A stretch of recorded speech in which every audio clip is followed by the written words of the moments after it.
الزوف وقال يا فاطمة ائتيني بالكساء اليماني فغطيني به وآتيته بالكساء اليماني فغطيته به وصرت أنظر إليه وإذا وجهه يتلألأ نورا كأنه البدر في ليلة تمامه وكماله.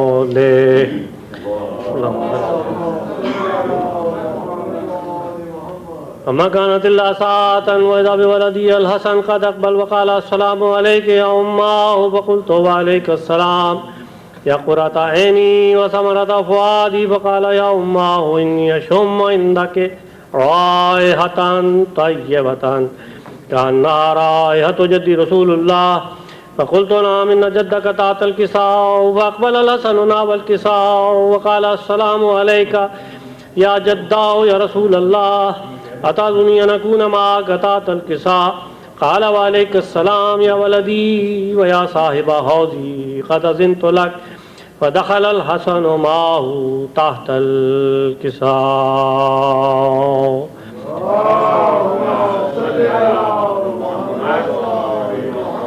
فما كانت إلا ساعة وإذا بولدي الحسين قد أقبل وقال السلام عليك يا أماه فقلت وعليك السلام يا قرة عيني وثمرة فؤادي فقال لي يا أماه إني أشم عندك رائحة طيبة كأنها رائحة جدي رسول الله فقلت نعم إن جدك وأخاك تحت الكساء فأقبل الحسين نحو الكساء وقال السلام عليك يا رسول الله السلام عليك يا من اختاره الله أتظنني أن أكون معكما تحت الكساء قال وعليك السلام يا ولدي ويا شافع أمتي قد أذنت لك فدخل الحسين معهما تحت الكساء.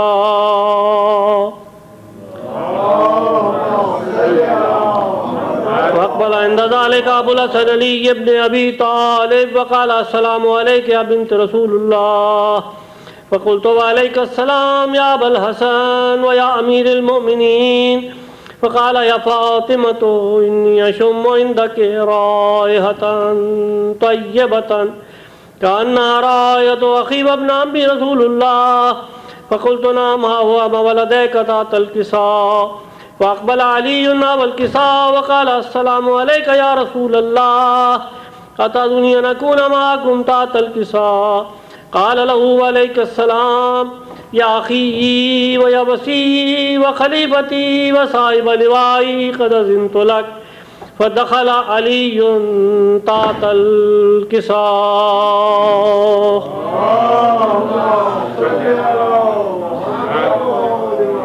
ثم أقبلت نحو الكساء وقال السلام عليك يا أبتاه يا رسول الله أتظنني أن أكون معكم تحت الكساء قال وعليك السلام يا بنتي ويا بنتي قد أذنت لك فدخلت تحت الكساء.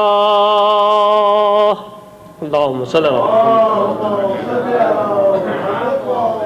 فلما اكتملنا جميعا تحت الكساء أخذ برسول الله بطرفي الكساء وهما بيده اليمنى إلى السماء وقال اللهم إن هؤلاء أهل بيتي وخاصتي وعامتي لحمهم لحمي ودمهم دمي يؤلمني ما يؤلمهم ويحزنني ما يحزنهم وأنا حرب لمن حاربهم وسلم لمن سالمهم وعدو لمن عاداهم ومحب لمن أحبهم إنهم مني وأنا منهم فجل صلواتك وبركاتك وغفرانك ورضوانك علي وعليهم وأذهب عنهم الرجس وطهرهم تطهيرا.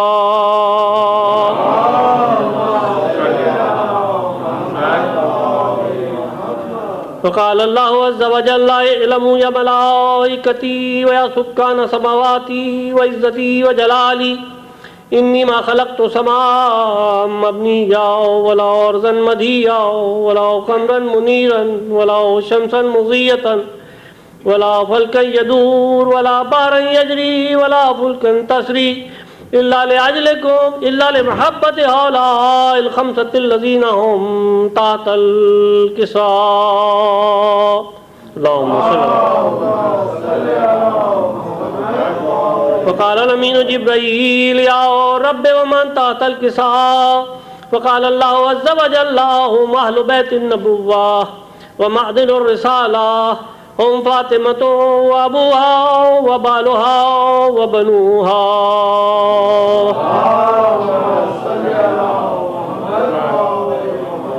فقال الأمين جبريل يا رب أتأذنني أن أهبط إلى الأرض لأكون معهم سادسا؟ فقال الله نعم قد أذنت لك. فهبط الأمين جبريل وقال السلام عليك يا رسول الله. العلي الأعلى يقرأك السلام ويخصك بالتحية والإكرام ويقول لك وعزتي وجلالي إني ما خلقت سماء مبنية ولا أرضا مدية ولا قمرا منيرا ولا شمسا مضية ولا فلكا يدور ولا بحرا يجري ولا فلكا تسري إلا لأجلكم ومحبتكم، وقد أذن لي أن أدخل معكم، فهل تأذنني يا رسول الله؟ فقال رسول الله وعليك السلام يا أمين وحي الله نعم قد أذنت لك. فدخل جبريل معنا تحت الكساء وقال لأبي إن الله قد أوحى إليكم يقول بسم الله الرحمن الرحيم إنما يريد الله ليذهب عنكم الرجس أهل البيت ويطهركم تطهيرا.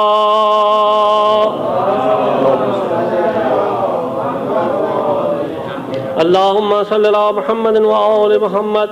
فقال علي لأبي يا رسول الله أخبرني ما لجلوسنا هذا تحت الكساء إن الفضل عند الله. فقال النبي يا علي والذي بعثني بالحق نبيا واصطفاني برسالة نجيا ما ذكر خبرنا هذا في محفل من محافل أهل الأرض وفيه جمع من شيعتنا ومحبينا وفيه ماموم ونزلت لهم الرحمة وحفت بهم الملائكة واستغفرت لهم لا يتفرقوا. فقال علي إذا والله فزنا وفاز شيعتنا ورب الكعبة. فقال النبي ثانيا يا علي والذي بعثني بالحق نبيا واصطفاني برسالة نجيا ما ذكر خبرنا هذا في محفل من محافل أهل الأرض وفي جمع من شيعتنا ومحبينا وفي ماموم إلا ففرج الله همه ولا مغموم إلا وكشف الله غمه ولا طالب حاجة إلا وقضى الله حاجته. فقال علي إذا والله فزنا وصعدنا وكذلك شيعتنا فازوا وصعدوا في الدنيا والآخرة.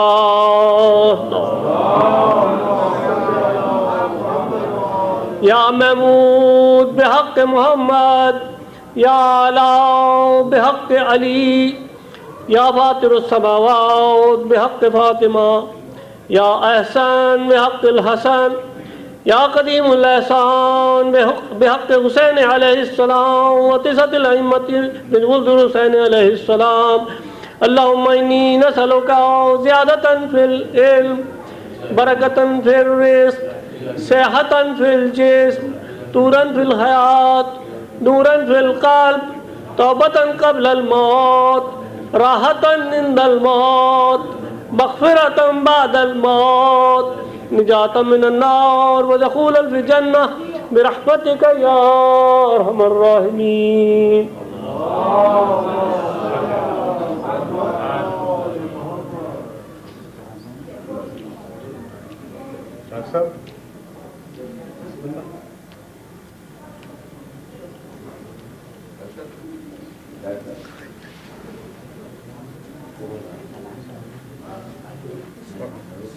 یہ فاتحہ پڑھانے کا یہ میرے کو دے کے چلا گیا.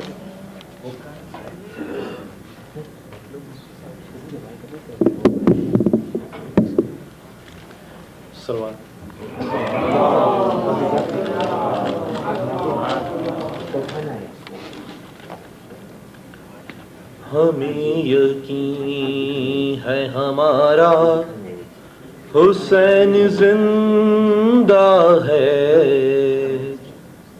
ہمیں یقین ہے ہمارا حسین زندہ ہے رسول پاک کا پیارا رسول پاک کا پیارا حسین زندہ ہے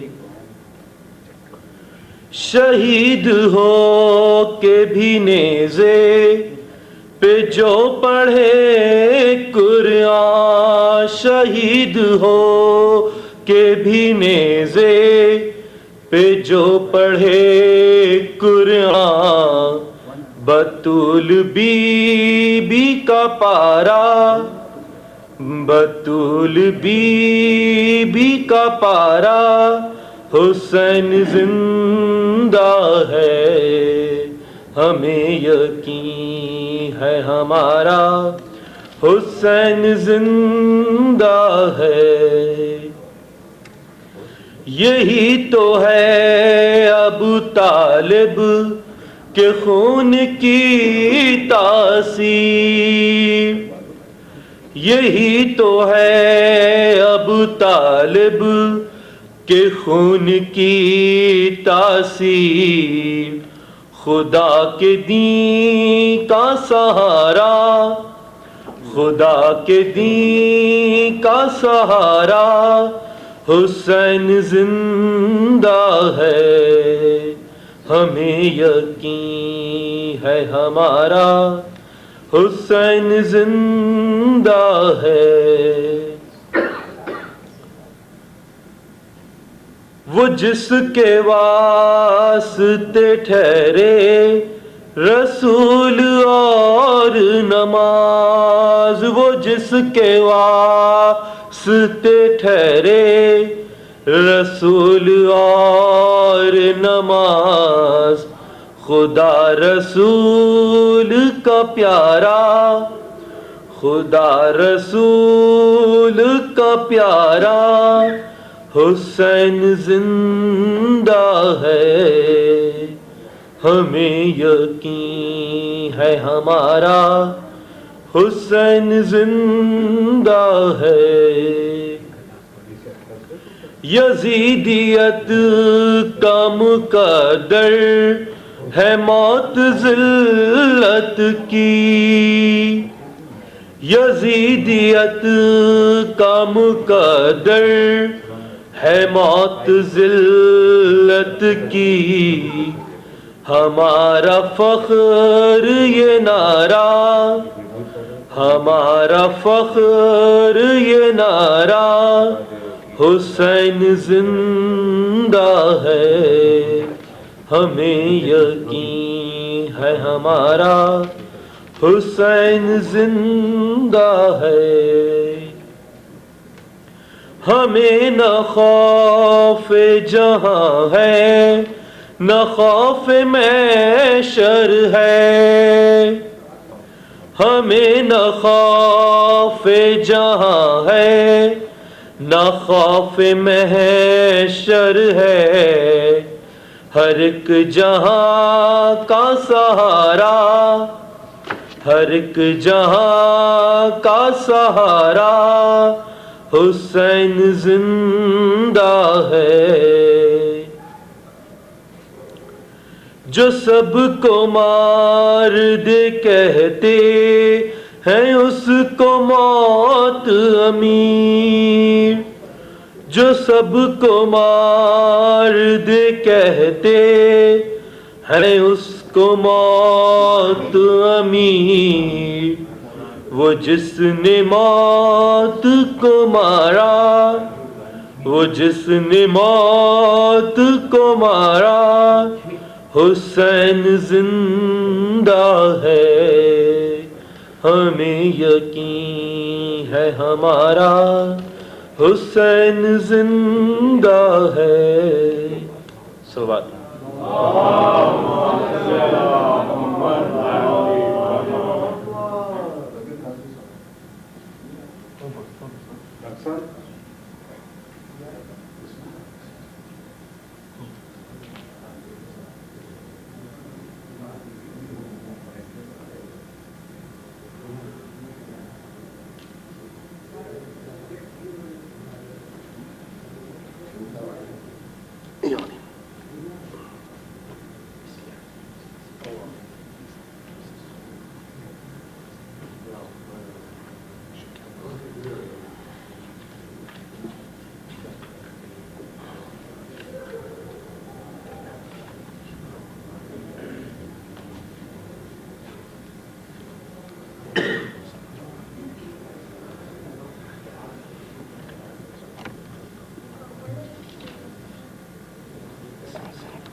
محمد بارے محمد صلی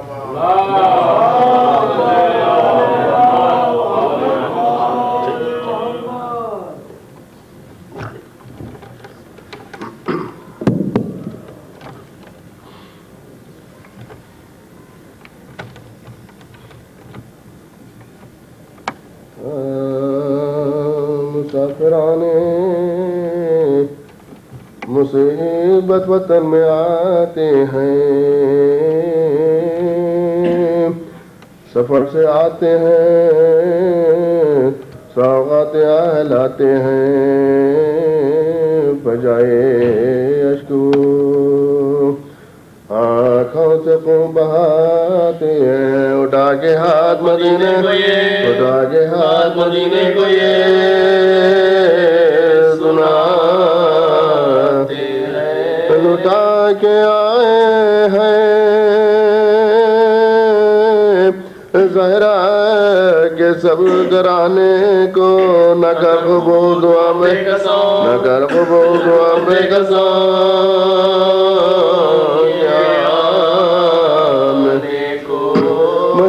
مدینہ ہم تیرے والی کو آئے ہیں کھو کر، مدینہ گردنے شبیر پر چلا خنجر، مدینہ کوفے میں سر ننگے ہم پھرے در در، مدینہ داغے رسن ہے ہمارے شانوں پر، ہمارے زندہ پہ ظاہرہ کا نور عین نہیں، مدینہ اکبر و قاسم نہیں، مدینہ اکبر و قاسم نہیں، حسین نہیں، زمین مدینے کی اس گھڑی پہ ہم یا بشیر کو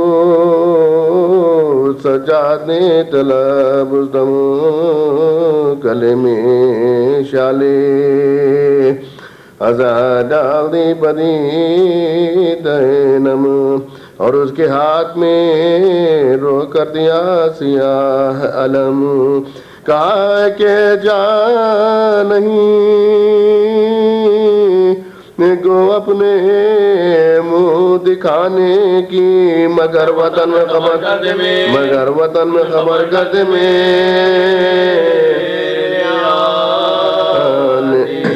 چلا بشیر یہ دیتا ہوا خبر ہر جائے،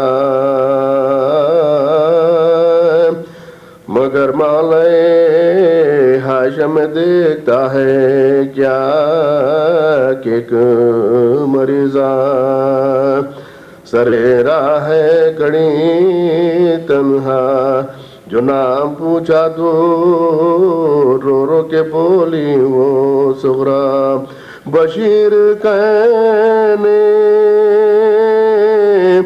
لگا کیوں تو شور و شین میں ہے، کہا یہ حال میرا، کہا یہ حال میرا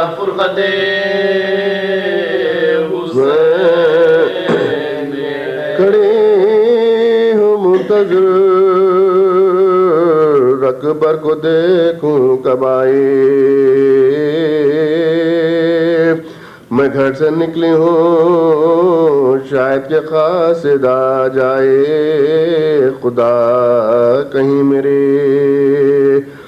بچھڑوں کا خیر سے لائے، کہ یہ مریضہ لبے گور ہے شفا پائے.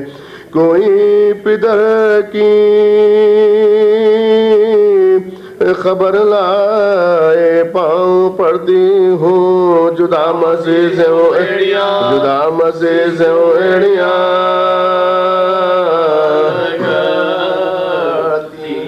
بشیر سمجھا یہ بنت حسین ہے صغریٰ. خاموش رہ گیا صغریٰ کے منہ پہ کچھ نہ کہا. پکاری فاطمہ گردن میں دیکھ شالی عزا. تو بھائی لایا ہے کس کی سنانے مجھ کو سنا. وہ بولا خاص دے بیمار کربلا ہوں میں. سنانے خبریں پیغمبر بلے سنانے خبریں پیغمبر بلے چلا ہوں میں. وہ بولی رو رو کے بھائی یہ کیا سناتا ہے. وہ کون ہے جسے بیمار تو بتاتا ہے. سنانی کس کی ہے یہ مجھ کو ہولاتا ہے کہ مصطفیٰ کی لحد سے تو کہنے جاتا ہے. امام پہ کے اس نے کہا دہائی ہے تیرے حسین کی زہرا سنا تیرے حسین کی زہرا سنا.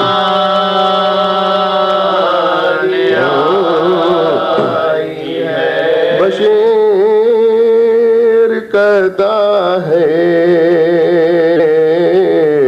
واللہ روزہ کانپ گیا سے نالائے ہوا وا حسین کا پیدا.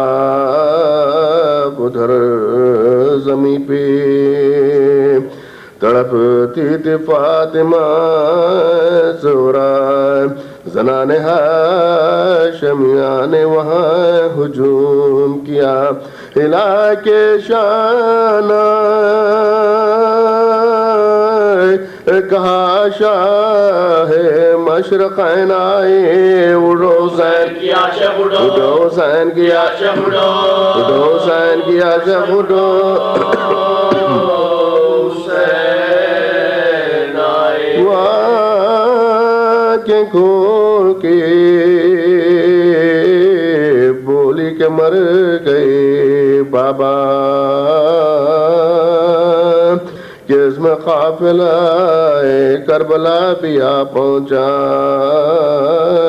بہن حسین کی سر ننگ دیتی تھی یہ صدا. حسین جب سے منہ من سر نہیں ڈھانپا نہ مردہ نہ تابوت عقیقہ لائی ہوں. مدینہ والوں مدینہ والوں بھائی کو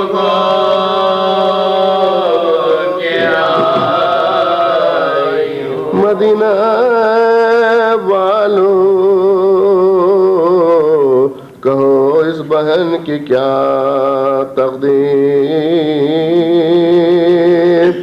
جو دیکھے اپنے برادر کے حلق پر شمشیر. عزیزو اس کی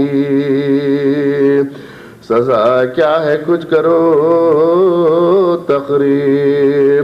لہو میں غرق جو دیکھی حسین کی تصویر.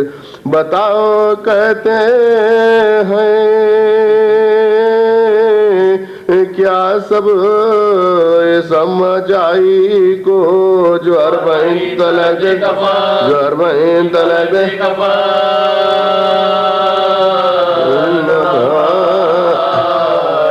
کو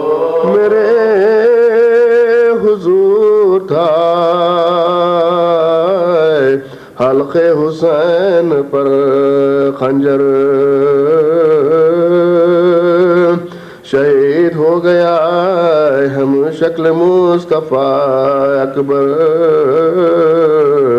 کفن نہ دے سکی بھائی کو میں ہوں وہ قاہر خدا گواہ کے سر پر میری نہ تھی چادر زمین گرم پر بھائی کی لاش تنہا تھی حسین جان دے دے میں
میں ذکر مرتضیٰ سے لذت عرفان لیتا ہوں میں ذکر مرتضیٰ سے لذت عرفان لیتا ہوں نظر کی کیفیت بھی ایک پل میں جان لیتا ہوں دل مومن مچلتا ہے منافق اور جلتا ہے علی کے نام سے کھوٹا کھرا پہچان لیتا عقل اول کی وراثت جسے اللہ نے دی عقل اول کی وراثت جسے اللہ نے دی وہی اسرار لدونی کے علم کھولے گا پھر پڑھتا ہوں عقل اول کی وراثت جسے اللہ نے دی وہی اسرار لدونی کے علم کھولے گا دیکھ سدرا کی حقیقت پہ تو پردے نہ گرا ورنہ ہر شاخ کے پردے میں علی بولے خالق نے کچھ اس طرح سوارے ہیں محمد کلو نا محمد خالق نے کچھ اس طرح سوارے ہیں محمد اور خالق کے نبیوں میں پیارے ہیں محمد اکثر در زارا پہ جبریل یہ سوچا پیغام کسے دوں کہ یہ سارے ہیں محمد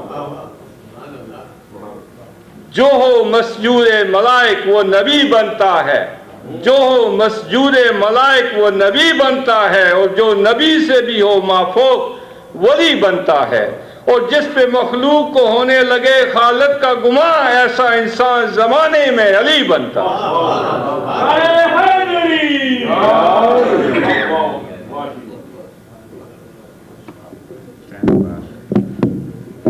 بر محمد وآل محمد صلوات اللہ ممنین چند اناؤنسمنٹ سب سے پہلے تو مدرسہ معصوم کی جانب سے نیچے بچوں کے لیے انگلش میں مجلس ہوگی جس سے خطاب قبلہ مولانا فیضی صاحب فرمائیں گے تمام پیرنٹس سے درخواست ہے کہ نیچے انگلش میں مجلس کے دوران اپنے بچوں کو نیچے بھیجیں اس کے علاوہ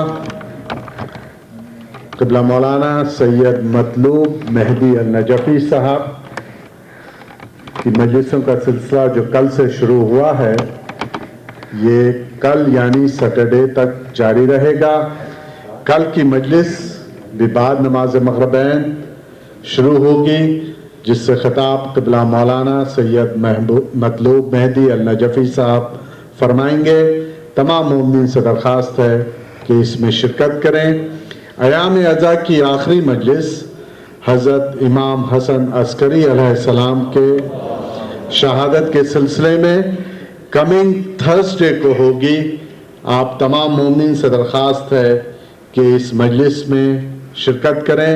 یاد رکھیں کمنگ تھرسڈے جو کہ 31 مئی ہے، بعد نماز مغربین اور بعد دعائے کمیل اس رضا خانے میں مجلس ہوگی.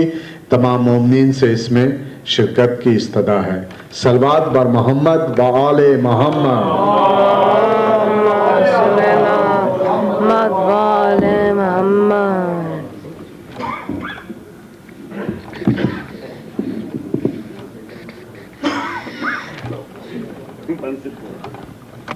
Uncle, where are you going?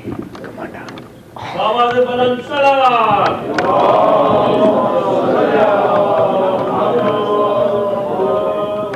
نعرہ حیدری. رحم الله من قرأ الفاتحة.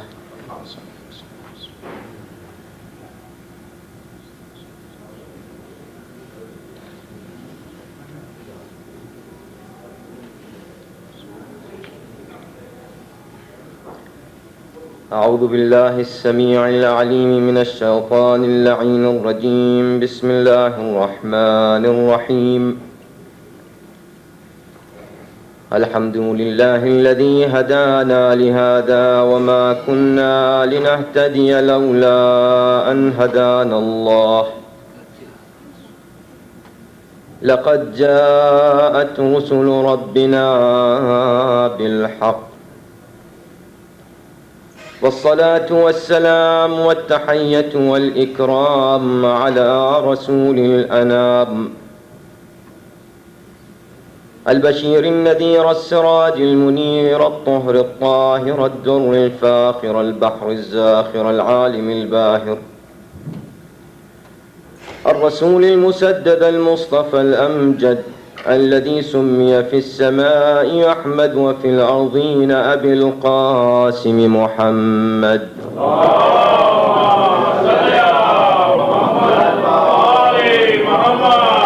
وآله الطيبين الطاهرين المعصومين المظلومين ولعنة الله على أعدائهم أجمعين من ليلنا هذا إلى يوم الدين. أما بعد فقد قال الله العظيم في كتابه الكريم. بسم الله الرحمن الرحيم. من عمل صالحا من ذكر أو أنثى وهو مؤمن فلنحيينه حياة طيبة ولنجزينهم بأحسن ما كانوا يعملون. صلوات.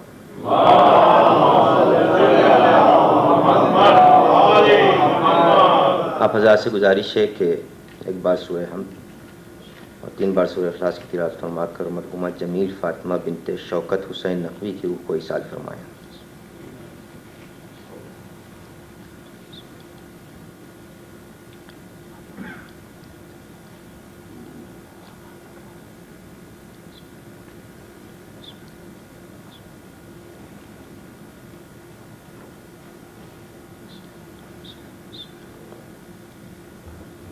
درود پڑھتے محمد وآل محمد.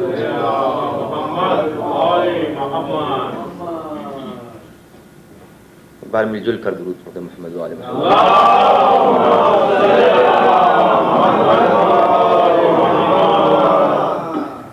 بزرگان ملت، میں نے کل جس آیہ کریمہ کی تلاوت کا شرف حاصل کیا تھا، آج بھی اسی آیت کے ذیل میں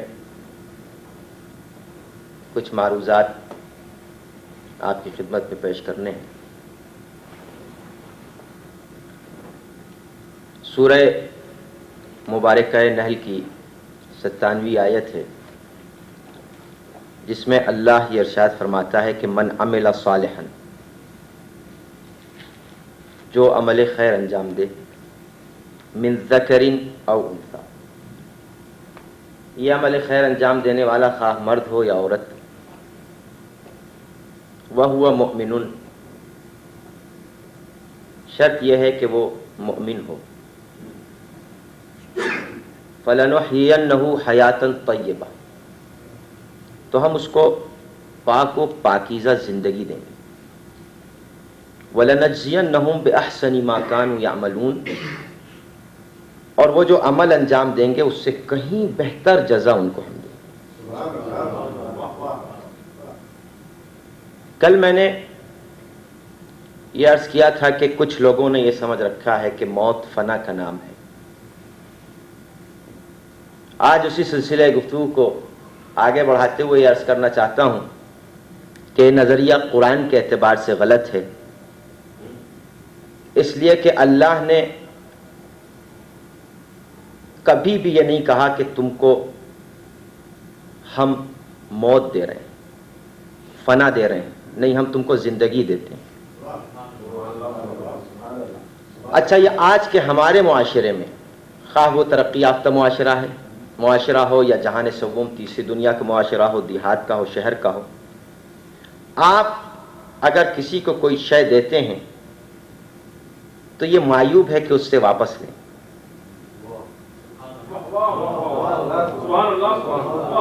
یہ معیوب ہے کہ اس سے واپس لیں. تو جب مخلوقات کے درمیان یہ رسم رائج ہے کہ کسی کو کوئی شے دے کے واپس نہ لی جائے، تو خدا کہتا ہے ہم تم کو زندگی دے رہے ہیں.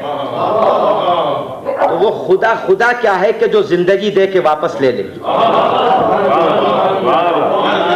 اور فرمایا لہذا وہ زندگی دے رہا ہے تو اس لیے نہیں دے رہا ہے کہ زندگی واپس لے، زندگی دے رہا ہے اس لیے تاکہ آپ یہ زندگی باقی رکھیں.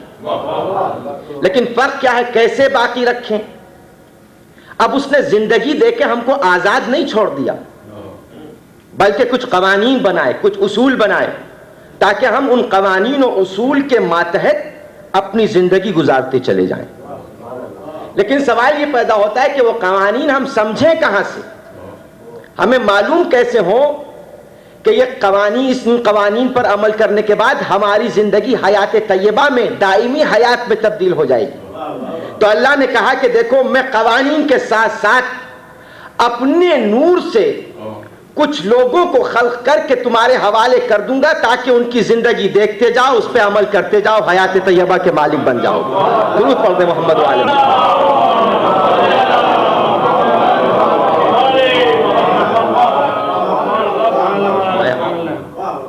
تو اب یہ معیوب ہے خدا کے لیے کہ وہ زندگی دے کے واپس لے لے. تو اب سوال یہ پیدا ہوتا ہے کہ زندگی کو باقی کیسے رکھیں. تو پہلے ان لوگوں کو سمجھیں کہ جن کی وجہ سے اللہ نے اس کائنات کو خلق کیا اور اس کائنات کو باقی رکھا.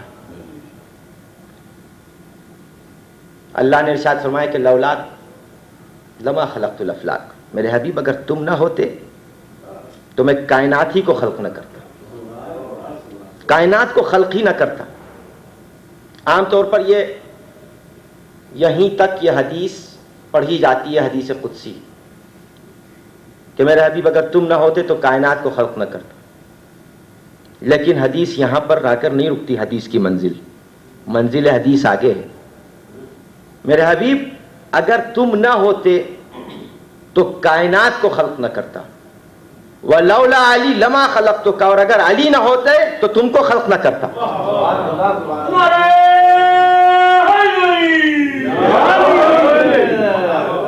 لیکن اس منزل کو سمجھنے کے لیے معرفت درکار ہے. یہ ہر ایک کے حلق سے یہ بات نہیں اترتی. یہ کیسے ممکن ہے کہ صاحب اگر علی نہ ہوتے تو رسول خلق نہ ہوتے؟ یہ کیسے ممکن ہے؟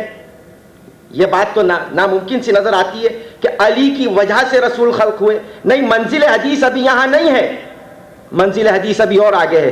لولا فاطمہ تو لما خلقتکما، اگر فاطمہ نہ ہوتی تو میں تم دونوں کو خلق نہ کرتا. یعنی آپ نے غور فرمایا کہ اللہ نے بتایا کائنات خلق ہوئی رسول کی وجہ سے، رسول خلق ہوئے علی کی وجہ سے، اور دونوں خلق ہوئے فاطمہ کی وجہ سے. یعنی اللہ بتانا چاہ رہا ہے یہ پوری کائنات خلق ہوئی نبوت کے صدقے میں، اور نبوت خلق ہوئی امامت کی وجہ سے. اور یہ دونوں نبوت اور امامت اگر ملیں گی تو وہ فاطمہ کے دامن میں ملیں گی. درود پڑھتے محمد والے محمد.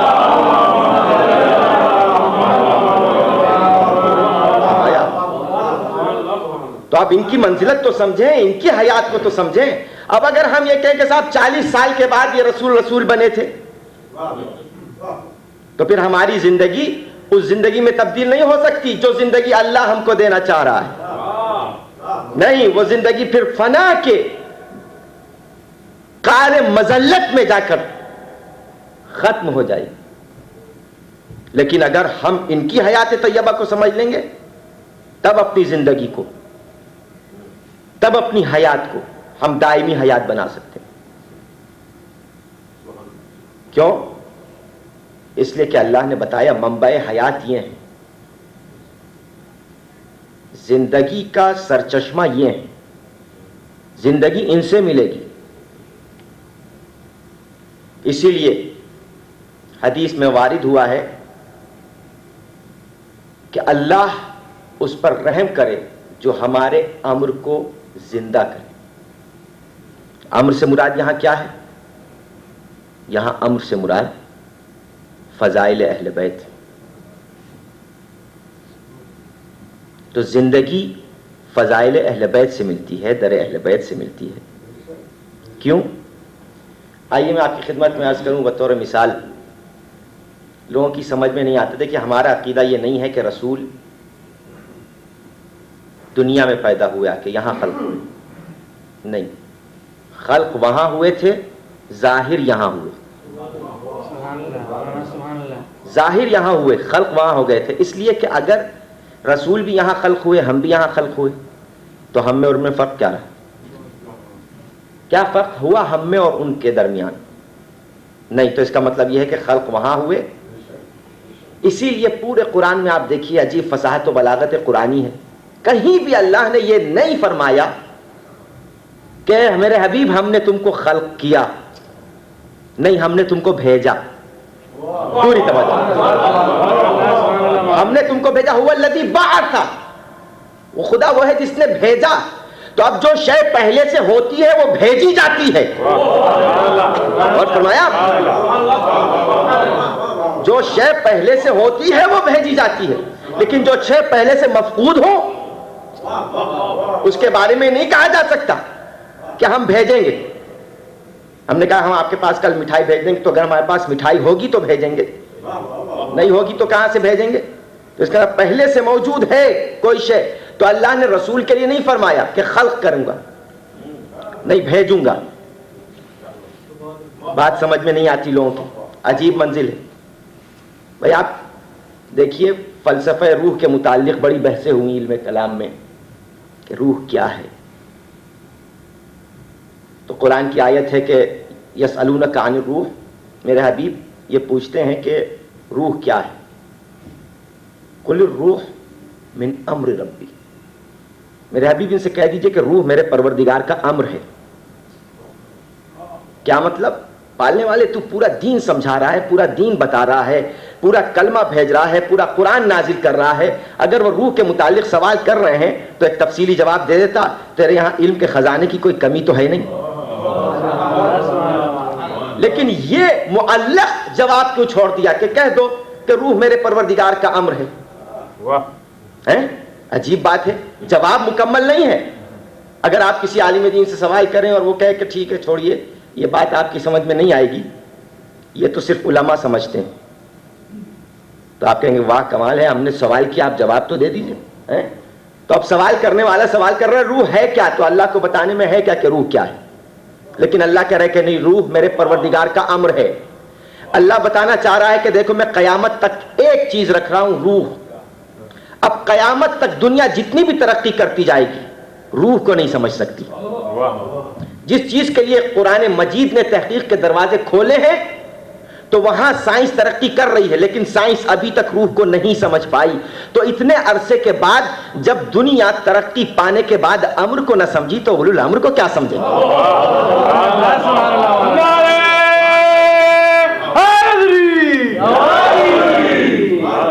اب دیکھیں لوگوں کی سمجھ میں نہیں آتا کہ صاحب نبی وہاں آپ کہہ رہے ہیں وہاں خلق ہوئے، کیسے وہاں خلق ہوئے؟ روایت ہے.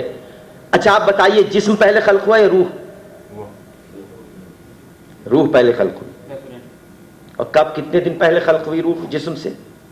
ایک روایت میں کہ 2000 سال پہلے جسم سے روح خلق ہوئی. اب ایک روایت ضعیف سے ضعیف دکھا دیجئے کہ جسم کی طرح روح مرتی ہو, روح کو موت آتی ہو. نہیں, یہ نہیں کہا جاتا کہ روح مر گئی, یہ کہا جاتا روح نکل گئی.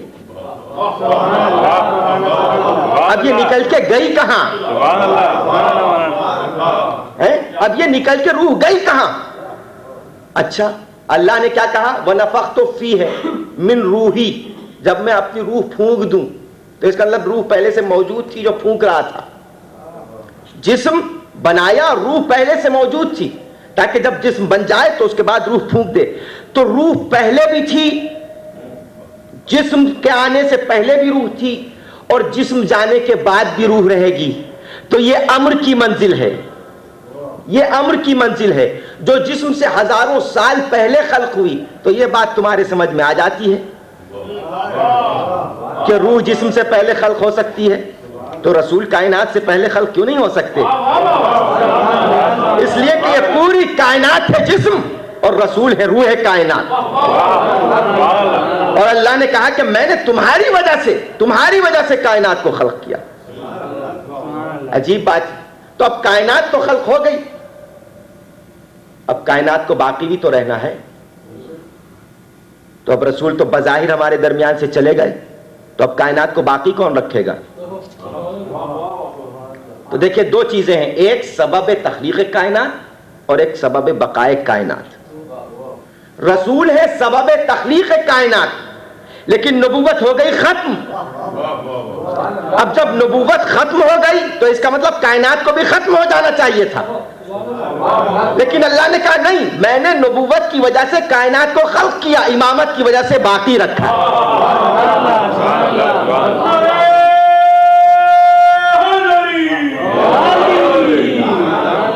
اب آپ نے غور فرمایا کہ کائنات کیوں باقی ہے؟ امامت کی وجہ سے باقی ہے. بھائی اسی لیے پورے قرآن مجید میں کہیں ایک آیت دکھا دیجئے کہ ہم تم کو تمہارے نبی کے ساتھ قیامت میں بلائیں گے, تم کو تمہارے رسول کے ساتھ بلائیں گے. نہیں, کہیں بھی پورے قرآن میں کوئی حافظ قرآن نہیں دکھا سکتا کہ اللہ نے کہا ہو یوم ندعو کل اناس بنبیہم, یوم ندعو کل اناس برسولہم. نہیں, لیکن آیت آئی تو ایسے آئی کہ یوم ندعو کل اناس بامامہم, ہم قیامت کے دن لوگوں کو ان کے امام کے ساتھ بلائیں گے.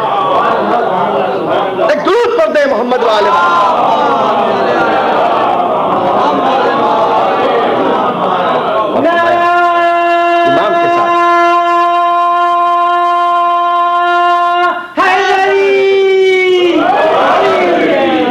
اسی لیے ہم لوگ نبوت کے ساتھ امامت کا ذکر کرتے ہیں, اور امامت کا ذکر کر کے اپنی دائمی حیات کا اعلان کرتے ہیں.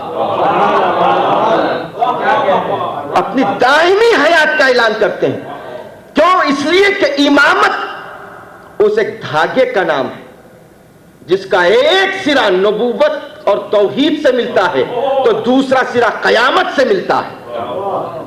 تو اب اگر کسی کو توحید و نبوت چاہیے تو امامت سے ملے گی, اور قیامت میں سکون چاہیے تو امامت سے ملے گی. امامت کے بغیر نہیں ہے. اسی لیے شاعر نے کہا کہ ذکر علی بھی چاہیے ذکر نبی کے ساتھ,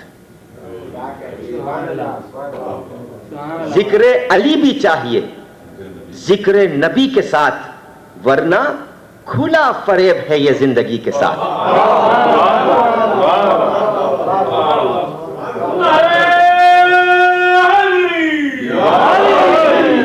اب دیکھیے, امام ہر ایک نہیں بن سکتا, ولی ہر ایک نہیں بن سکتا.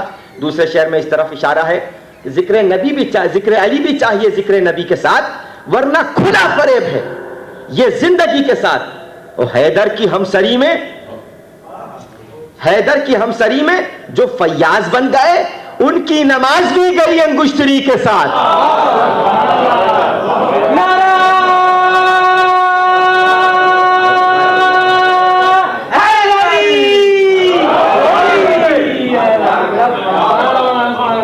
ان کی نماز بھی گئی انگشتری کے ساتھ. تو میں عرض کر رہا تھا کہ نبی ہماری طرح اگر یہاں خلق ہوتے تو ہم میں اور ان میں فرق کیا ہے؟ نبی وہاں خلق ہوئے, بھیجے گئے. اچھا دیکھیے, ہم نبی کو قرآن سے عظیم مانتے ہیں, اس لیے کہ اگر وہ کلام اللہ ہے تو یہ نور اللہ ہے، اور نور کے بغیر، روشنی کے بغیر کتاب کا مطالعہ ہو ہی نہیں سکتا، نہیں ہو سکتا۔ اب اللہ نے کون سی شے پہلے خلق کی؟ قرآن یا نبی یا پیغمبر یا معصومین؟ کس شے کو پہلے خلق کیا؟ تو اب یہ فیصلہ خود قرآن پہ چھوڑ دیجئے، یہ فیصلہ خود قرآن پہ چھوڑ دیجئے کہ کون سی شے پہلے خلق ہوئی، قرآن یا پیغمبر؟ اگر وہ یہ کہے کہ قد جاءکم من اللہ کتاب و نور مبین، تمہارے نزدیک اللہ کی طرف سے کتاب آئی اور نور آیا، تو اس کا مطلب کتاب پہلے خلق ہوئی، نبی بعد میں خلق ہوئے۔ لیکن اگر وہ نور کو پہلا درجہ دے رہا ہے اور پہلے نور کا ذکر کر رہا ہے، قد جاءکم من اللہ نور آیا اور کتاب آئی، تو نور پہلے آیا، کتاب بعد میں آئی، تو اب اللہ نے بتا دیا کہ دیکھو خلقت میں بھی یہی مرتبہ ہے، خلقت میں بھی پہلے یہی مرتبہ ہے، نبی پہلے خلق ہوئے، قرآن بعد میں خلق ہوا، قرآن بعد میں اترا، قرآن بعد میں نازل ہوا۔ اچھا قرآن آیا کہاں سے؟ یہ بتائیے کہاں سے آیا قرآن؟ ہم نے ایک حافظ قرآن سے پوچھا کہ قرآن آپ نے کہاں سے حفظ کیا؟ کہ قرآن سے۔ تو یہ قرآن آپ کو ملا کہاں سے؟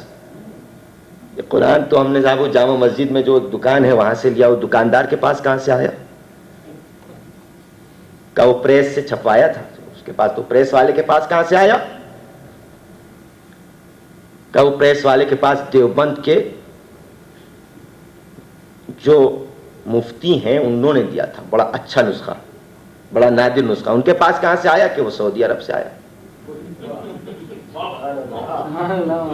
اچھا سعودی عرب والوں کے پاس کہاں سے آیا؟ کہ وہ ان کے باپ دادا نے ان کو دیا تھا، ان کے باپ دادا کے پاس کہاں سے آیا؟ ہوتے ہوتے بات صحابہ تک پہنچی، صحابہ کے پاس کہاں سے آیا؟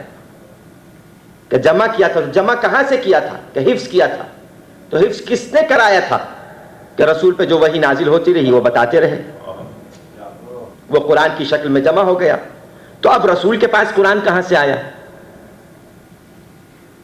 کہ رسول کے پاس جبرائیل لے کے آئے تھے، اور جبرائیل کے پاس کہاں سے آیا؟ کہ وہ لوح محفوظ سے لائے تھے۔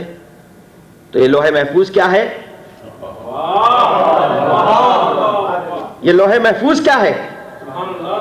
کہ یہ لوح محفوظ وہ ہے کہ جس پہ قرآن پہلے سے لکھا تھا۔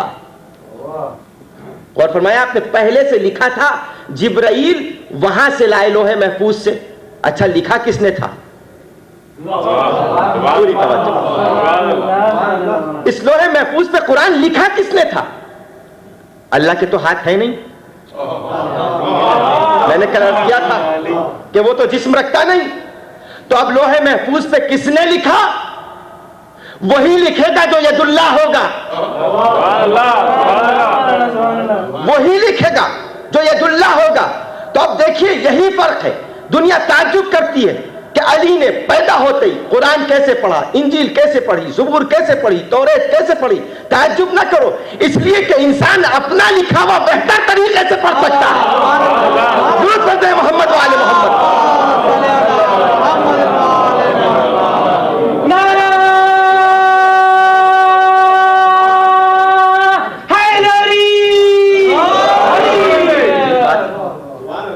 دنیا کی سمجھ میں نہیں آتی کہ یہ کیسے ممکن ہے کہ علی نے پیدا ہوتے ہی قرآن پڑھ دیا۔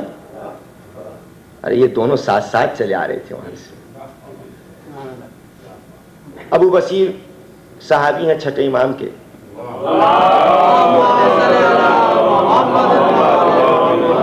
وہ سوال کرتے ہیں، اپنا رسول اللہ یہ بتائیے کہ آپ نے یہ فرمایا ہے کہ آپ کے جد کی احادیث میں کبھی کوئی تضاد، کوئی اختلاف نہیں ہوتا۔ کہا نہیں ہوتا؟ کہا لیکن آپ ہی احادیث نقل فرماتے ہیں کہ رسول گرامی نے کبھی ارشاد فرمایا اول ما خلق اللہ نوری، اللہ نے سب سے پہلے میرے نور کو خلق کیا۔ کہا بے شک یہ حدیث ٹھیک ہے۔ کہا تو آپ نے یہ بھی فرمایا کہ رسول گرامی نے ارشاد فرمایا اول ما خلق اللہ القلم، اللہ نے سب سے پہلے قلم کو خلق کیا۔ تو کہاں یہ حدیث بھی صحیح ہے؟ کہا آپ نے یہ بھی فرمایا کہ رسول گرامی نے ارشاد فرمایا وَلَمَا خَلَقَ اللَّهُ اللَّوْحَ، اللہ نے سب سے پہلے لوح کو خلق کیا. کہاں یہ حدیث بھی صحیح ہے؟ کہا آپ نے یہ بھی فرمایا کہ رسول گرامی نے ارشاد فرمایا کہ اول ما خلق اللہ العرش، اللہ نے سب سے پہلے عرش کو خلق کیا. کہاں یہ حدیث بھی صحیح ہے؟ کہا آپ نے یہ بھی ارشاد فرمایا کہ رسول گرامی نے ارشاد فرمایا کہ اول ما خلق اللہ الکرسی. کہاں یہ حدیث بھی صحیح ہے؟ تو کہا یہ اپنا رسول اللہ، پھر یہ بات سمجھ میں نہیں آتی کہ سب اول ہیں تو ان میں اول کون سی ہے؟ غور فرمائیے آپ. ابو بصیر سوال فرما رہے ہیں چھٹے امام سے، ان میں اول کون سی؟ کہا ابو بصیر چونکہ تم ہمارے دوست ہو اس لیے ہم تم کو بتائے دیتے ہیں، یہ ایک راز ہے. ابو بصیر چونکہ تم ہمارے دوست ہو اس لیے ہم تم کو بتائے دیتے ہیں، یہ ایک راز ہے. یہ نام مختلف ہے، نام مختلف ہے، لیکن یاد رکھو. اور یہ کہہ کے امام نے اپنے سینے پہ ہاتھ مار کے ارشاد فرمایا نحن النور نحن اللوح نحن القلم نحن العرش نحن الکرسی. ہم ہی کرسی ہیں، ہم ہی عرش ہیں، ہم ہی نور ہیں، ہم ہی لوح ہیں، ہم ہی قلم ہیں. درود پڑھتے محمد و آل محمد. یہ منزل، یہ منزلت فضائل اہل بیت کی ہر ایک کی سمجھ میں نہیں آتا. اسی لیے آپ نے ارشاد فرمایا کہ شیعتنا خلقوا من فاضل طینتنا، شیعہ بھی خلق ہوئے اور ہماری باقی ماندہ طینت سے خلق ہوئے. تو اب طینت اہل بیت کیا ہے؟ طینت اہل بیت کیا ہے؟ دیکھیے آپ، دنیا کہتی ہے کہ رسول ہم جیسے، رسول کی منزل تو بعد میں ہے. پہلے اہل بیت کو سمجھیں کہ اہل بیت کیا تھے. قرآن لوح محفوظ میں موجود اور ابھی میں نے آپ کی خدمت میں عرض کیا، لیکن اب یہ قرآن کی منزل دیکھیے. قرآن کسے کہتے ہیں؟ ہم نماز پڑھتے ہیں، روزہ رکھتے ہیں، حج کرتے ہیں، خمس ادا کرتے ہیں، زکوٰۃ دیتے ہیں. کس وجہ سے؟ قرآن میں آیا ہے. اور مسلمانوں کے ذہن میں جب کوئی بات سمجھ میں نہیں آتی کہ قرآن میں کہاں لکھا ہے نا، قرآن کا حوالہ بار بار دیتے ہیں، قرآن قرآن. تو اب قرآن ہے کیا؟ کیا قرآن اس لیے نازل ہوا تو تاکہ اللہ کے احکام و فرامین و قوانین اللہ قرآن کی شکل میں نازل کرے اور تم اس کے اوپر عمل کرتے جاؤ، اپنی زندگی کو حیات طیبہ میں تبدیل کرتے چلے جاؤ. تو قرآن کی آیت پہلے نازل ہوئی. کیوں نازل ہوئی؟ تاکہ ہم عمل کریں. لیکن دیکھیے فرق پہچانیے کہ ہم میں اور اہل بیت میں کیا فرق ہے. ہم اس پر عمل کرتے ہیں جب قرآن نازل ہو جاتا ہے تب عمل کرتے ہیں، اور اہل بیت جو عمل کرتے ہیں وہ قرآن بنتا ہے. اہل بیت جو عمل کرتے ہیں وہ قرآن بنتا جاتا ہے. یہ بستر پہ سوئے تو آیت آ گئی، انہوں نے روٹیاں دی تو سورہ آ گیا، انہوں نے زکوٰۃ میں انگوٹھی دی تو آیت آ گئی. تو جو یہ عمل کرتے جاتے ہیں وہ آیت بنتی جاتی. تو بس یہ فرق دنیا نہیں مٹا سکتی. جو یہ کرتے جاتے ہیں وہ قرآن بنتا جاتا ہے، اور جو قرآن کہتا جاتا ہے اس پہ ہم عمل کرتے جاتے ہیں. یہ تو اہل بیت کی منزل تھی. لیکن بزرگان ملت آئیے ایک منزل کی طرف آپ کے اذہان عالیہ کو لے چلوں. ابو الائمہ، آپ کا ذہن کس ذات گرامی کی طرف گیا؟ ابو الائمہ سے. عام طور پر یہ لقب مولائے کائنات کے لیے ہیں. مولائے کائنات ابو الائمہ ہیں بے شک، لیکن ان سے بڑے بھی ایک ابو الائمہ ہے، چونکہ مولائے کائنات ہیں 11 اماموں کے باپ. اب اس شخصیت کو تلاش کیجئے جو 12 اماموں کا باپ ہے.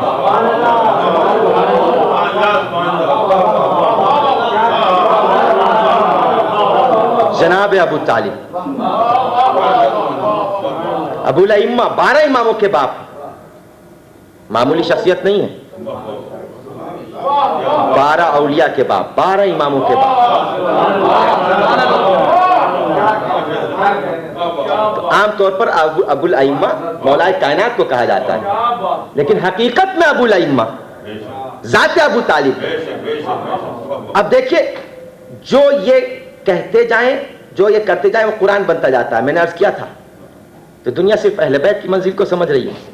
نہیں، ابو طالب کی منزل کو سمجھیے، ابو الائمہ کی منزل کو سمجھیے۔ مولا کائنات کی جب ولادت کا وقت آیا اور مولا کائنات خانہ کعبہ میں، یا یوں عرض کروں کہ قرآن ناطق جب خانہ کعبہ میں نازل ہوا تو ابو طالب کوہ حرا پہ پہنچے، اور پہنچنے کے بعد آواز دی یا رب ذا الغسق الدجی والقمر المنبلج المضی بین لنا من امرک المخفی ماذا نسمی ذا الولد الصبی۔ یا رب ذا الغسق الدجی، اے اندھیری رات کے مالک پروردگار، والقمر المنبلج المضی، اور اے روشن چاند کے مالک پروردگار۔ پہلے میں صرف ترجمہ آپ کی خدمت میں عرض کر دوں، بین لنا من امرک المخفی، اپنے مخفی امر کو ہمارے سامنے ظاہر کر، اپنے مخفی امر کو۔ ماذا نسمی ذا الولد الصبی، یہ جو بچہ ابھی تیرے گھر میں آیا ہے اس کا ہم کیا نام رکھیں؟ عجیب منزل ہے، عجیب منزل ہے بھائی۔ پوری تاریخ میں آپ کہیں بھی مجھ کو یہ دکھا دیجئے کہ کسی بڑے سے بڑے سابق الایمان صحابی نے اپنے بیٹے کی پیدائش کے موقع پر براہ راست خدا سے پوچھا ہو یا اللہ اس کا کیا نام رکھوں، کیا نام رکھوں؟ لیکن عجیب بات ہے، زیادہ آئے ہوں گے تو رسول کے پاس آئے ہوں گے۔ آج کا معاشرہ جاتا ہے زیادہ عالم کے پاس چلا جاتا ہے، مولانا صاحب کے پاس چلا جاتا ہے، ہمارے یہاں بچہ پیدا ہوا اس کا نام رکھ دیجئے۔ لیکن یہ عظمت ہے ابو طالب،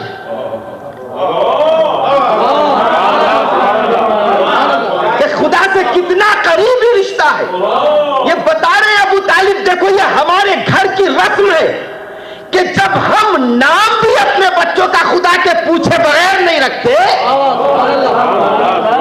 تو اور کوئی قدم خدا کے پوچھے بغیر کیا اٹھائیں گے؟ اور فرمایا آپ نے تو یہ ابو طالب نے کیا کیا، کنکری کے اوپر لکھے اور آسمان کی طرف اچھال دیا یہ دو شعر۔ تو اب ہونا یہ چاہیے تھا کہ اگر یہ کافر ہوتے تو جواب نہ آتا، لیکن جواب آیا، اور کتنا حسین جواب آیا۔ یا اہل بیت المصطفی النبی خصصتما بالولد الزکی والنسمہ من شامخ العلی علی اشتق من العلی۔ اے نبی کے اہل بیت، یا اہل بیت المصطفی النبی خصصتما، میں نے تم دونوں کو ایک بہت ہی پاک و پاکیزہ فرزند سے مخصوص کیا، وَالنَّسْمُهُ، اور اس کا نام میری جانب سے جو میں بلند ہوں، بلند ذات کی جانب سے اس بچے کے نام میں اپنے نام پر علی رکھتا ہوں۔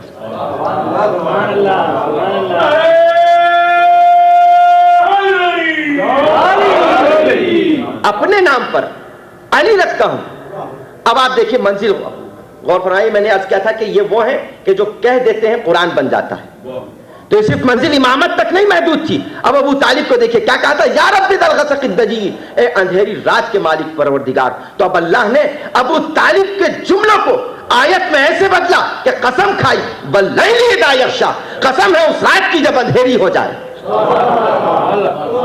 قسم ہے اس رات کی جب اندھیری ہو جائے، اور پھر اس نے چاند کی بھی قسم کھائی، قسم ہے اس چاند کی جب روشن ہو جائے۔ الفاظ وہی ہیں، مفہوم وہی ہے، یہ ابو طالب کی ذات ہے۔ تو یہ منزل ایمان ابو طالب کے یہاں کوئی بڑی بات نہیں ہے، نہیں، بلکہ میں کہتا ہوں کہ ابو طالب کے ایمان پہ بحث مت کرو، بیکار ہے کفر و ایمان ابو طالب پہ بحث کرنا، توہین ہے ابو طالب ہے، اس لیے کہ تو ہیں کل ایمان کے باپ، تو ہیں کل ایمان کے باپ، تو ایمان پہ بحث نہ کیجئے، بحث اس بات پہ کیجئے کہ معصوم تھے یا غیر معصوم، پوری طرح بحث اس بات پہ کیجئے کہ ان کے پاس عصمت تھی یا نہیں تھی، اس لیے کہ عصمت کی دو قسمیں، ایک عصمت منصبی اور ایک عصمت غیر منصبی۔ عصمت منصبی کیا ہے؟ نبی، امام، یہ ہے عصمت منصبی، اور عصمت غیر منصبی، معصوم وہ بھی ہوتا ہے لیکن بظاہر کوئی عہدہ اس کے پاس نہیں ہوتا. جناب سیدہ معصومہ تھیں یا نہیں تھیں؟ کوئی دنیا انکار کر سکتی ہے اس بات کا؟ معصومہ تھیں لیکن نہ نبی تھیں نہ امام تھیں. جناب مریم معصومہ تھیں، نہ نبی تھیں نہ امام تھیں. اور فرمایا آپ نے تو جناب ابو طالب کے بارے میں یہ بحث کرو کہ نبی وہ معصوم تھے یا غیر معصوم. یہ بحث کیوں کرتے ہو کہ وہ ایمان تھا یا نہیں تھا؟ ہمیں ثابت نہیں کرنا، ہمیں ثابت نہیں کرنا، بلکہ اپنے ایمان کو وہ ثابت کریں جو ابو طالب کے ایمان پر بحث کرتے ہیں.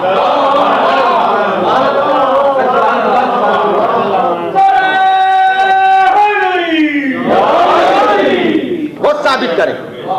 اسی لیے شاید کچھ شعر مجھے یاد نہیں ہے لیکن مفہوم یہ ہے کہ ممکن نہیں یہ بات کہ کسی کافر کے لال کو، ممکن نہیں یہ بات کہ کسی کافر کے لال کو بیٹی نبی دے اور خدا ذوالفقار دے.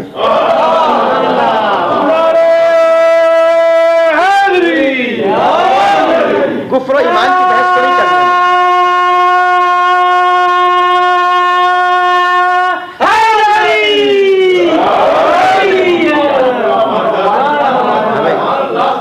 جناب ابو طالب کے کفر و ایمان پہ بحث نہیں کرنی، عصمت پہ بحث کرنی ہے. موقع نہیں ہے ورنہ میں عرض کرتا اس سلسلے میں، لیکن صرف دو ایک مثالیں قرآن مجید سے آپ کی خدمت میں عرض کر دوں.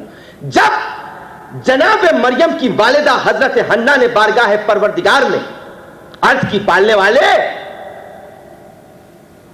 مجھے ایک بیٹا چاہیے، تو اللہ نے جناب مریم کی شکل میں ایک بیٹی عنایت فرمائی. تو جناب حنا نے بارگاہ پروردگار میں عرض کی ربی انی وضعتها انثی، پالنے والے یہ تو بیٹی ہو گئی. تو اللہ نے فوراً جواب دیا لیس الذکر کالانثی، اے مریم جس بیٹے کی تم تمنا کر رہی تھی یہ بیٹی کہیں بافضیلت ہے اس بیٹے سے، اس لیے میں نے تم کو ایک بیٹی دی. تو اب انہوں نے نیت یہ کی تھی کہ اگر بیٹا ہوگا تو بیت المقدس کی خدمت کے لیے وقف کر دوں گی. تو اب نظر تو پوری کرنی ہے، تو اب یہ ہوئی بچی، تو اب بیت المقدس کی خدمت کے لیے کیسے وقف کریں؟ نظر بھی پوری کرنی ہے. تو اب نظر پوری کرنے کے لیے چلی. مسئلہ آیا مریم کی کفالت کا کہ کفالت کون کرے. تو اب وہاں پر زبور لکھنے والے جتنے بھی عبادت گزار تھے وہ سب آ گئے اور ہر ایک نے کہا کہ مریم کی کفالت ہم کریں گے. اللہ نے جبرائیل کے ذریعے سے ایک پیغام بھجوایا کہ تم سب چاہتے ہو کہ مریم کی کفالت کرو، پوری توجہ، لیکن اس کے لیے سب کو ایک امتحان سے گزرنا پڑے گا، ایک امتحان کی منزل سے گزرنا پڑے گا. وہ کیا؟ کہ وہ قلم جس کے ذریعے سے تم زبور لکھتے ہو، لوہے کے ان اپنے قلم کو دریا میں ڈال دو. جس کا قلم ڈوب جائے وہ مریم کی کفالت نہیں کر سکتا، اور جس کا لوہے کا قلم سطح آپ پہ ابھر آئے وہ مریم کی کفالت کرے. تو سب نے اپنے اپنے قلم ڈالے. زکریا نبی تھے، معصوم تھے، پیغمبر تھے، انہوں نے بھی اپنے لوہے کا قلم دریا میں ڈالا. سب کے قلم ڈوب گئے، زکریا کا قلم سطح آپ پہ ابھر آیا. تو اب دیکھیے لوہے کی فطرت ہوتی ہے ڈوبنا، ان سب کے قلم فطرت کے مطابق ڈوبے، لیکن یہ نبی کے ہاتھ کا قلم تھا جو نہیں ڈوبا. اللہ نے بتا دیا کہ نبی کے ہاتھ میں اگر قلم بھی رہتا ہے تو مافوق الفطرت ہو جاتا ہے. نبی کے ہاتھ میں اگر قلم بھی آ گیا تو مافوق الفطرت ہو جاتا ہے. اور جس کو نبی یہ بتائیں کہ میرا خون ہے، اس کا گوشت میرا گوشت ہے، اور فرمایا آپ نے عجیب منزل ہے. تو سب کے قلم ڈوب گئے، زکریا کا قلم سطح آپ پر ابھر آیا. جناب مریم کی کفالت کی ذمہ داری جناب زکریا نے لے لی. میں کہوں گا پالنے والے، ایک بچی کی کفالت کا مسئلہ تھا، یہ اتنا اہتمام کیوں کیا تم نے کہ سب اپنے لوہے کے قلم دریا میں ڈالیں، جس کا ڈوب جائے وہ نہیں کفالت کر سکتا اور جس کا نہیں ڈوبے وہ کفالت کر سکتا ہے. تو اللہ بتانا چاہ رہا تھا کہ دیکھو میں قیامت تک کے لیے قانون بنانا چاہتا ہوں، قیامت تک کے لیے قانون بنانا چاہتا ہوں۔ مریم کوئی معمولی خاتون نہیں تھی، معصومہ تھی، اور اللہ بتانا چاہتا تھا کہ دیکھو میں یہ برداشت نہیں کر سکتا کہ تھوڑی دیر کے لیے بھی کوئی معصومہ کسی غیر معصوم کی آغوش میں پرورش پائے۔ اور فرمایا آپ نے غیر معصوم کی آغوش میں۔ اب میں مسلمانوں سے پوچھتا ہوں کہ مریم کی منزل بڑی ہے یا پیغمبر کی منزل بڑی ہے؟ اگروز کرتے ہیں محمد و آل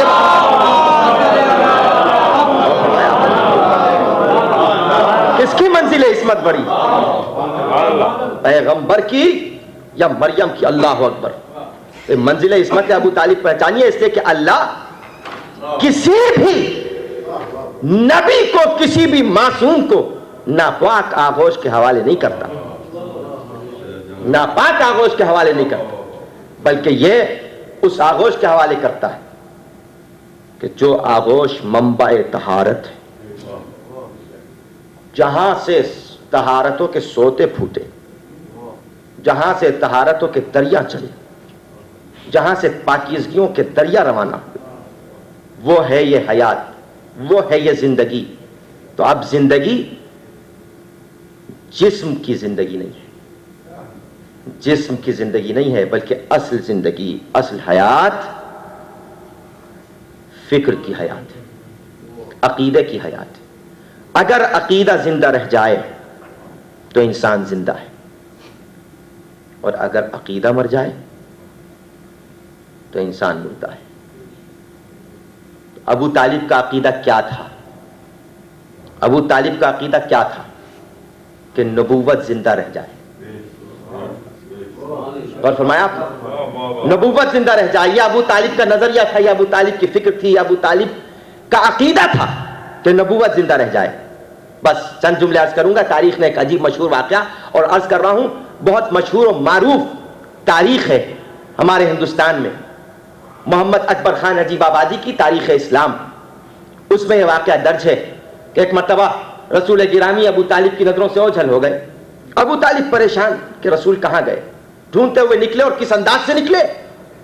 اپنے ساتھ بنی ہاشم کے 18 جوانوں کو لیا، اور سب کے پاس تلواریں، اور یہ کہا کہ دیکھو جب میں اشارہ کروں اپنی تلواروں کو نکال لینا، کہیں ایسا تو نہیں ہے کہ ان کافروں نے میرے بھتیجے محمد کو کوئی زخم پہنچانے کی کوشش کی ہو۔ چلے ابو طالب 18 بنی ہاشم کے نوجوانوں کے ساتھ جا رہے ہیں۔ راستے میں ایک شخص ملا کہ ابو طالب میں تمہارے کچھ عجیب تیور دیکھ رہا ہوں، کدھر کی طرف؟ کہ میں اپنے بھتیجے محمد کو دیکھنے کے لیے جا رہا ہوں، کہیں کفار قریش نے ان کو نقصان پہنچانے کی کچھ کوشش تو نہیں کی۔ یہ کون کہہ رہے ہیں؟ ابو طالب کہہ رہے ہیں کفار قریش۔ الفاظ پہ تو غور کیجیے آپ، ماشاءاللہ یہاں کا معیار سماعت بہت بلند ہے، الفاظ پہ تو غور فرمائیں۔ کون؟ ابو طالب کہہ رہے ہیں کفار قریش۔ کوئی کافر کسی کافر کو کافر تو نہیں کہتا، کہہ رہے ہیں کہ یہ کافر کہیں میرے بھتیجے محمد کو نقصان پہنچانے کی کوشش تو نہیں کر رہے ہیں؟ کہ نہیں جائیے، میں نے ان کو وہاں غار حرا میں مصروف عبادت دیکھا ہے۔ ابو طالب گئے، رسول گرامی کو ساتھ لیا اور خانہ کعبہ میں آ گئے۔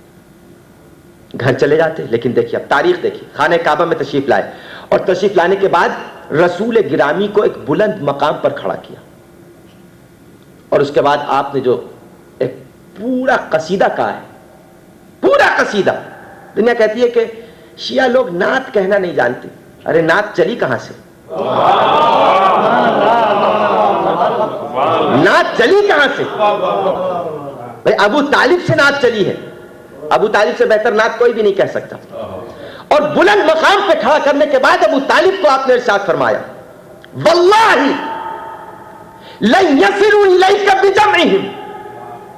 عجیب بات ہے، دیکھیے آپ ابو طالب کیا کہہ رہے ہیں؟ واللہ خانہ کعبہ میں رسول کو بلند مقام پر کھڑا کر کے ارشاد فرمایا واللہ لن یصلوا الیک بجمعہم، خدا کی قسم یہ سارے کے سارے کافر، یہ سب کے سب بجمعہم، میرے حبیب میرے محمد تم کو نقصان نہیں پہنچا سکتے۔ کب تک؟